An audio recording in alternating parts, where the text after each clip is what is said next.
Balzac and the Little Chinese Seamstress by Dai C.G. Part 2, Chapter 12. It was thanks to the little seamstress that we were able to keep track, almost by the hour, of everything that went on in Four Eyes' village during the week that preceded his departure, which was planned for September 4th. All the local gossip reached her ears. She had merely to listen to the patter of her customers, among whom there were men and women, headmen and children from all the villages in the area. Nothing escaped her. Four Eyes and his mother, the poetess, were planning a grand celebration to mark the end of his stint of re-education. The rumor had it that the poetess had bribed the village headman into giving his approval for a farewell banquet to be held in the open air. The event, which would be attended by all the villagers, called for the slaughter of a buffalo. There was some confusion about which buffalo would be killed and in what manner, because it was against the law to slaughter working animals that were used in the fields. Although we were the only two friends Four Eyes ever made on the mountain, we were not on the guest list. Not that we minded. Indeed, the banquet would provide an excellent opportunity for us to carry out our plan to steal the secret suitcase. The little seamstress had a chest that had been part of her mother's dowry, and in the bottom of one of the drawers, Luo found a very large rusty nails, like a pair of expert burglars we set about fashioning a master key out of one of the old nails. We were so elated, I rubbed the nail against a rock until it became too hot to handle, after which I wiped it on my mud-encrusted trousers and polished it vigorously until the metal shone like new.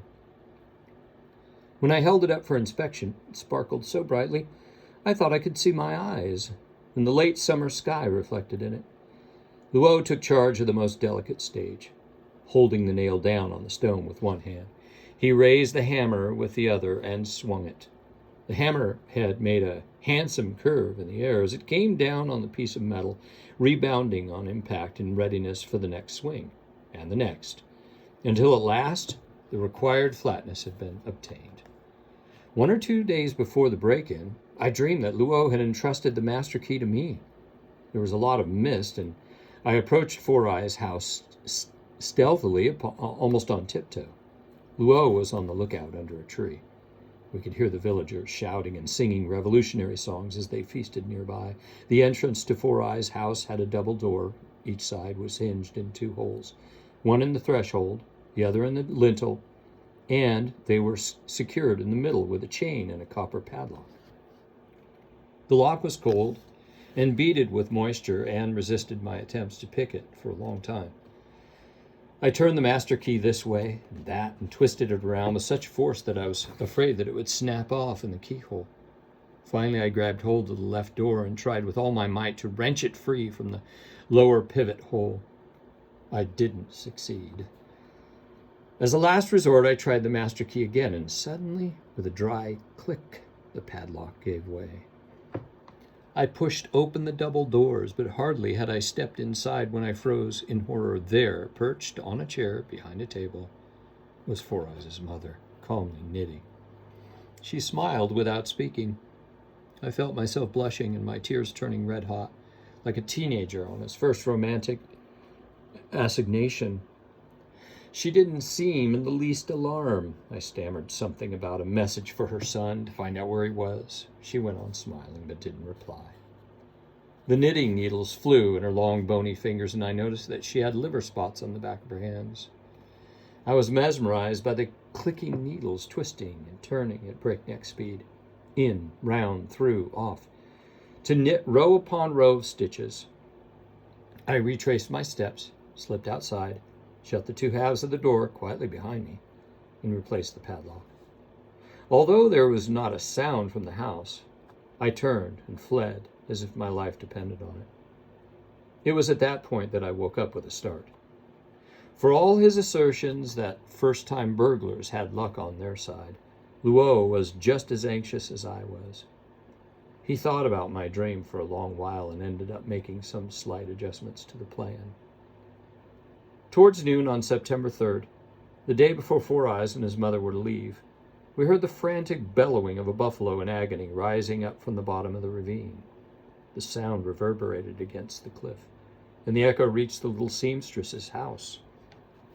A few minutes later, a bunch of children came running with the news that the headman of Four Eyes' village had deliberately pushed a buffalo over a precipice. The slaughter was disguised as an accident. The perpetrator claimed that the beast had lost its footing on a tight bend and had plunged headfirst down the cliff. Its fall had been broken by a huge jutting rock from which the mangled body slid, only to land with a dull thud on another rock a dozen meters farther down. The buffalo was still alive.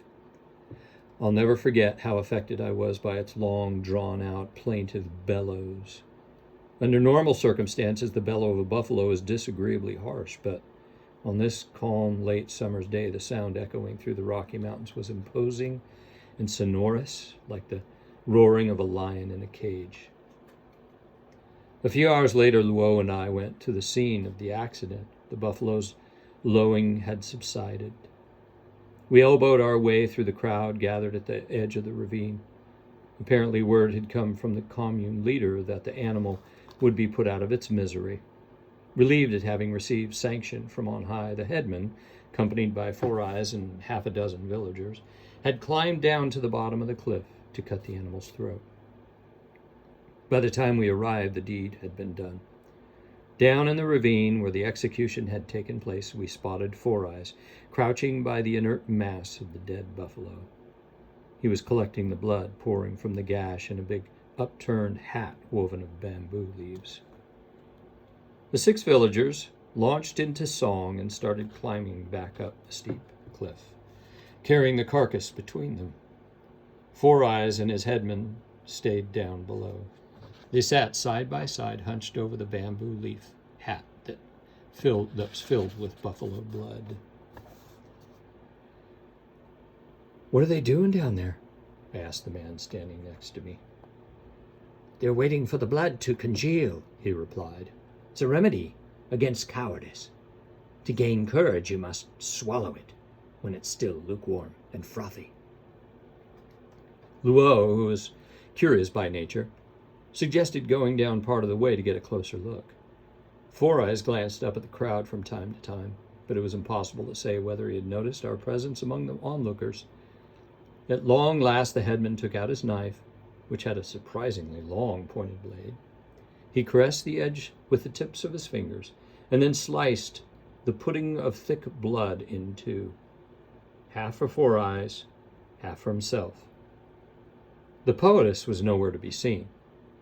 What would she have thought if she had been there with us to watch her son bury his face in his cupped hands and slurp the clotted buffalo blood like a swine rooting in the mire? When he had finished, he sucked fingers one by one to make sure not a drop was wasted. As he made his way up the steep incline, I noted he was still smacking his lips to prolong the taste. "Just as well the little seamstress didn't come along with us," Luo said. Night fell, columns of smoke rose from Four Eyes' village. In a clearing, a huge cauldron was on the boil. The receptacle was truly enormous and must have been a village heirloom. From our vantage point, the scene made a pastoral, good-natured impression. We were too far away to see the chunks of buffalo meat bubbling in the big cauldron, but the powerful smell, spicy and trifle coarse, made our mouths water. The villagers were gathered around the fire with the women and children in front. Some people had brought potatoes, which they dropped into the cauldron. Others had come with logs and branches to feed the flames. Little by little, further ingredients were added to the stew: eggs, maize, cobs, dried fruit. Four Eyes' mother was the undisputed star of the evening. She was a fine-looking woman in her own way. She wore a flower pinned to her breast. Perhaps it was a gillyflower.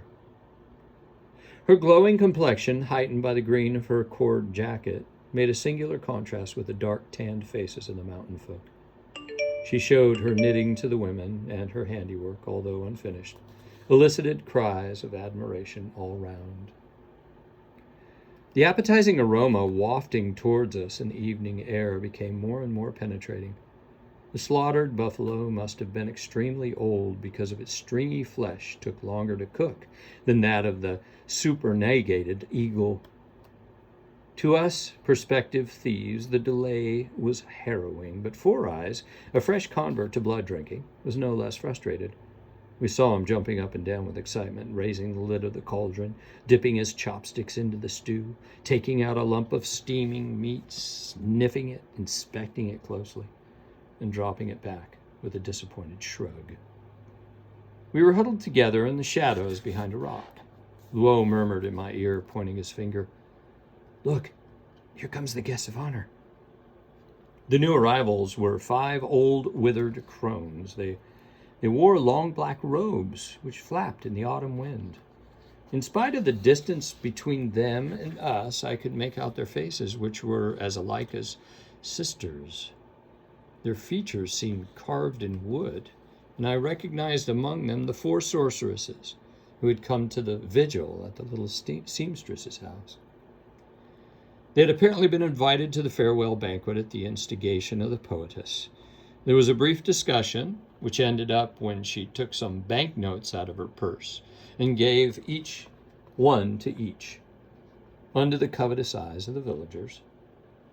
This time there was not just the one sorceress with a bow and arrow, all 5 of them were so armed. Who knows, maybe a bigger array of weapons was required to secure the safe passage of one privileged individual than to protest the soul of a man stricken with malaria. On the other hand, the little seamstress may have been unable to afford as much as the poetess, whose name was once celebrated throughout this province, with its population of 100 million. While they were all waiting for the buffalo meat to stew long enough to be tender, one of the old women took Four Eyes' left hand and read his poem in the light of the blazing fire. We were just out of the earshot and couldn't catch what the sorceress was saying, but we had a good view of her lowered eyelids, thin, pinched lips, and toothless gums as she muttered away. Four Eyes and his mother listened spellbound. When she stopped talking, everyone stared at her. An uneasy silence ensued, until all the villagers started talking at once. "I expect she made some gloomy prediction," Luo said, "such as, his precious suitcase is about to be stolen. Nah, I bet it was something about demons getting in his way." And he was probably right, because the next thing we saw was all 5 sorceresses rising up, swinging their bows belligerently into the air, and causing them with their arrows while they uttered piercing cries. Then they performed a dance of exorcism around the fire. They started off at a slow pace, no doubt because of their great age, wheeling round and round on the spot, eyes fixed on the ground. From time to time they raised their heads and glanced anxiously around before bowing them again and intoning, like Buddhist monks, unintelligible incantations that were taken up by the crowd. Suddenly 2 of the sorceresses threw up their arms and started shaking all over, presumably to signal the presence of demons. It certainly looked as if their bodies had been invaded by spirits, for the spasms made horrible monsters of them. The remaining 3 sorceresses arched their bows and pretended to let fly at their shaking sisters, making exaggerated imitations of the sound of arrows whizzing through the air. They resembled 3 ravens.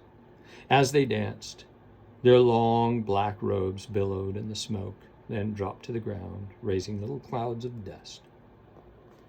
The movements of the 2 dancing demons grew heavy, as if the invisible arrows had been tipped with poison, and after a while they slowed to a halt.